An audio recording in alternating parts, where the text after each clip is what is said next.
Dear my brothers and sisters, ladies and gentlemen, those who failed to see the value of the Turkey made aircraft carrier TCG Anadolu need only look at the commanders in Chief of Air Forces, including the Chief of Staff, gathering to take a selfie with the ship. It is indeed a first. These people living at the top of the state level and security by restraining even their most human behaviors were happy like children in front of the TCG Anadolu. Pride was the dominant emotion during the delivery of Turkey's largest warship to the Navy with a ceremony. The shipyard, its staff, engineers, the Turkish armed forces, of course, mariners, in particular, politicians, everyone was proud. But it was mostly the people who are the owners of the warship, the navy, the army, the money that made this possible, the political power, and the country who were proud. Those who called it a mock-up may not have been proud, but we don't see those who fail to share common achievements and griefs as part of the nation anyway. Those who would keep quiet if we were to buy the ship for 10-fold more from the United States or the United Kingdom for army we advanced with our national power, still have the audacity to speak nonsense and question why do we need an aircraft carrier without going to the recent past or to even likely national security threats. I will explain what we need it for right now. Election, focused operation, nuclear attack, submarine under Akkuyu. The United States nuclear submarine USS St. John has currently docked at the southern cyberport of Limassol. This is such a disturbing development that the foreign minister made the following statement.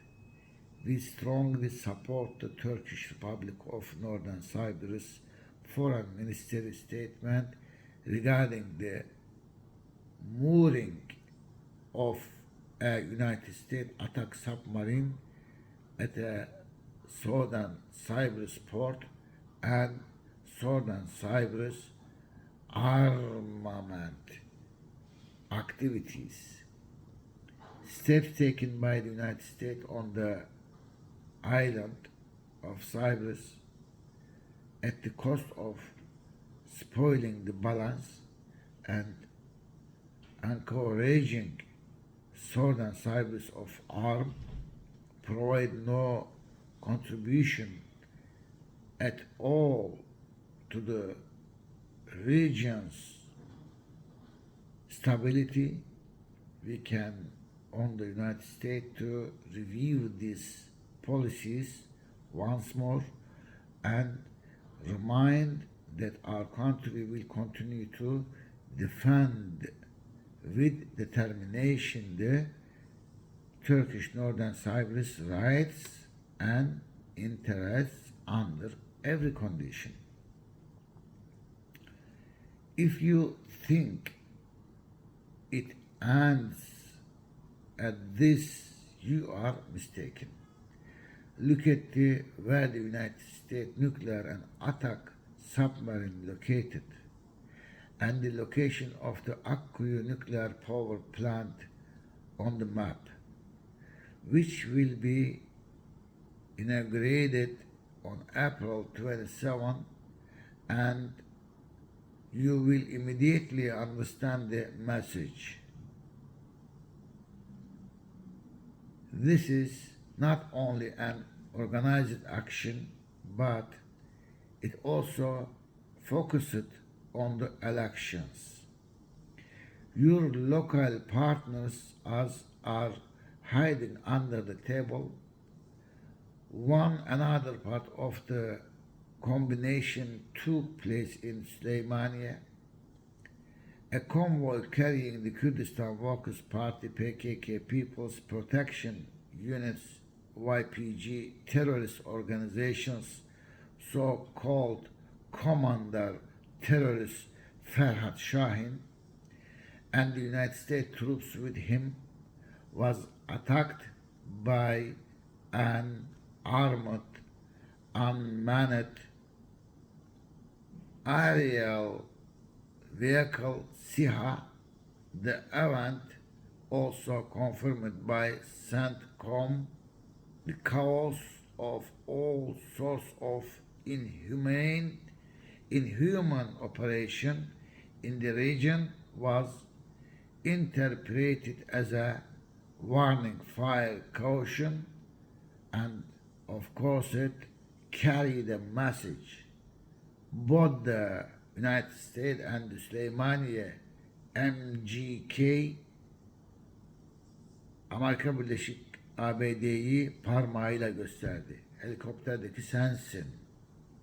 Naturally, Washington read the message, but its response again is the same. Through Pentagon, we will continue to support our local partners. Could there be anything not understood? They are calling the flag Quran on it a mock-up. United States means and capacities to stop the region's changing dynamics are diminishing by the day. It has nothing left other than military power.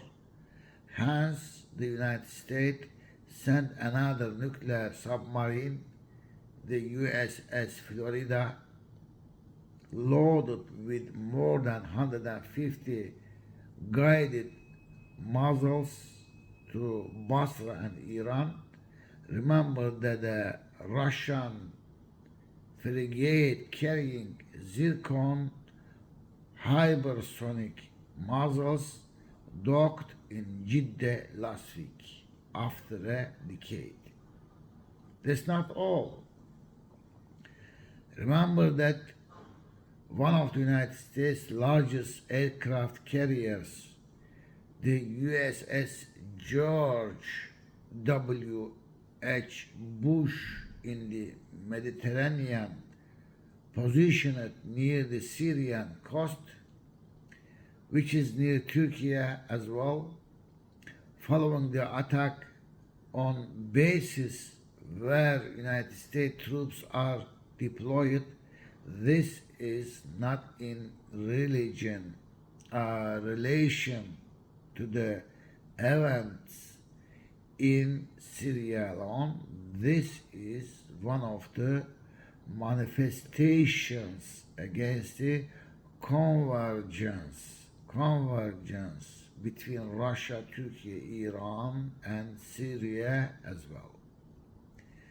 We haven't even mentioned waters like the Black Sea, which bears burning risks with the East-West war on its coast. We didn't even touch on Greece, the Aegean, Libya, Israel, the energy wars.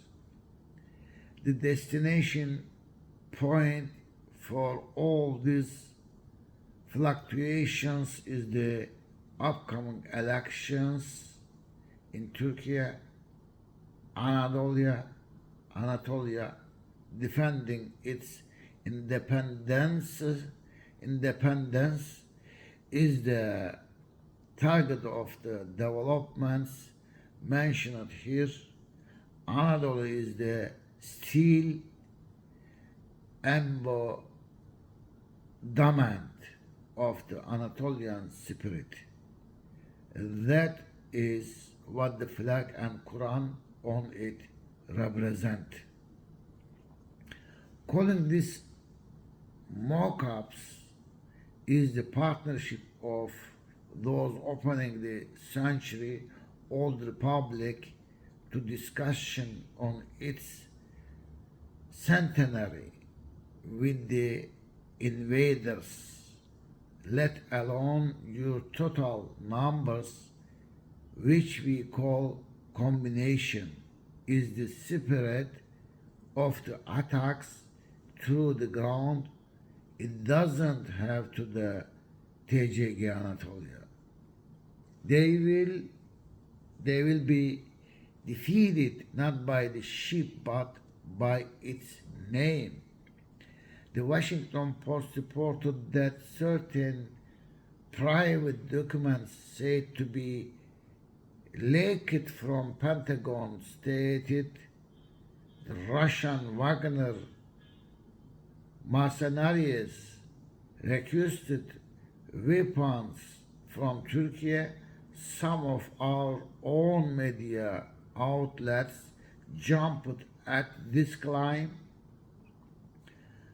The allegation that NATO member Turkey provided weapons to Russia is simply a new addition to the examples of cylinders made during the eve of elections in efforts to denigrate United States Department of State head of the Office of Sanctions Coordination James O'Brien, who was in Turkey in February and threatened our companies, our banks with the risk of sanction, saying we want to see a reduction in Turkey's economic relations, trade with Russia. The trade data in March and April will be the sole figures we pay attention to. Is a different front of the same attack. The elections are due in May anyway. Have no doubt that this and most similar demands will be realized under the coalition of the Table of Six and its partners. The gigantic TCG Anatolia is not only the new protector of the blue homeland, but also the Anatolia prayer for Turkey in the fast approaching election. This is number one. Secondly, that Jerusalem is bearing witness to during Ramadan. One of the most important aspects of Ramadan that Muslims observe every year is that it takes individuals beyond their personal boundaries, encouraging them to transcend their individual existence, culture, history, ethnicity, class identity, and geographic limitations. While observing Ramadan in individual may not necessarily have a conscious,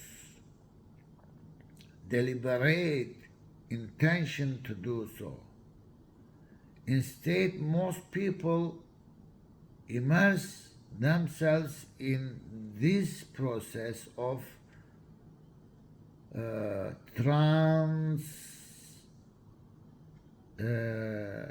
transcendence by simply playing the role that has been written for them when Ramadan comes.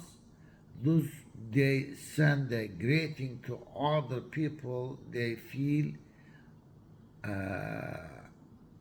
alienated from in their normal lives, such as the poor, the stranded, other ethnic groups, those they have set boundaries with in some way, and even those who have already left this world.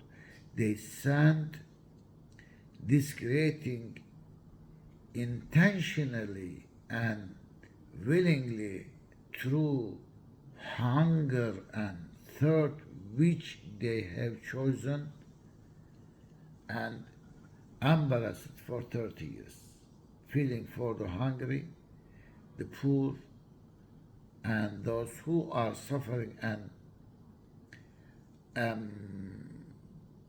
empathizing with them in the most practical way possible. Therefore, Ramadan brings a climate of mercy and blessing not only for Muslims but also for all humanity through Muslims. Celebrating Ramadan does not harm anyone. It brings only understanding, rapprochement, and compassion. When we look at the historical contexts of Ramadan, of the Ramadan traditions that Turkey has traditionally inherited, we see that Ramadan creates a comprehensive atmosphere of peace, tranquility, and understanding not only for the Muslim community but also for the non-Muslim communities they have lived with for hundreds of years, compassing them as well. Observing Ramadan also gave Muslims an acquaintance with Christian Advent and Easter, as well as Jewish Passover, the feast of unleavened bread. Many things to say, but today Jerusalem bears witness to these two approaches, these two styles, one that has strayed from its true essence and the other that continues to embody its original purpose. This raises questions about the ways in which religious traditions are interpreted and how they shape our understanding of the world around us. It is important to examine how religious texts are being interpreted and the implications of such interpretations for the present and the future. Ultimately, the Passover and Ramadan holidays provide an opportunity for reflection and contemplation about the state of our society and our relationship with religion. And lastly, China. China's recent actions have left many observers puzzled and questioning what this means for the world. Despite shutting down during the COVID 19 pandemic and even continuing to close even after the outbreak was under control, China suddenly emerged from this situation. It relaxed COVID measures and announced a new production campaign. More importantly, especially after Wang Yi's recent talks at the Munich summit, China abandoned its relatively neutral position in the war between Russia and Ukraine and began to openly support Russia. Okay, we can shortly can say, given this situation, I must ask the question that follows in the footsteps of Marx. If the saying power is the United States, then do China and the states it has brought into its pact represent the progressive side of history? There is no reason not to say yes from an economic and technological standpoint. However, history is made up of numerous structures, with economic and technological structures being the most influential but not possible without the support of other structures. When we look at legal, political, and cultural structures, those that appear economically progressive often present themselves with pitch black darkness. If Marx saw this, he should have to admit how wrong he was about the historical concept of progress. Apparently, the concept of progress is not so simple. In this regard, we need to be as careful and even skeptical as Gramsci. The most regressive aspect of history can still exist through high economic efficiency and advanced technologies. This is the risk we face today.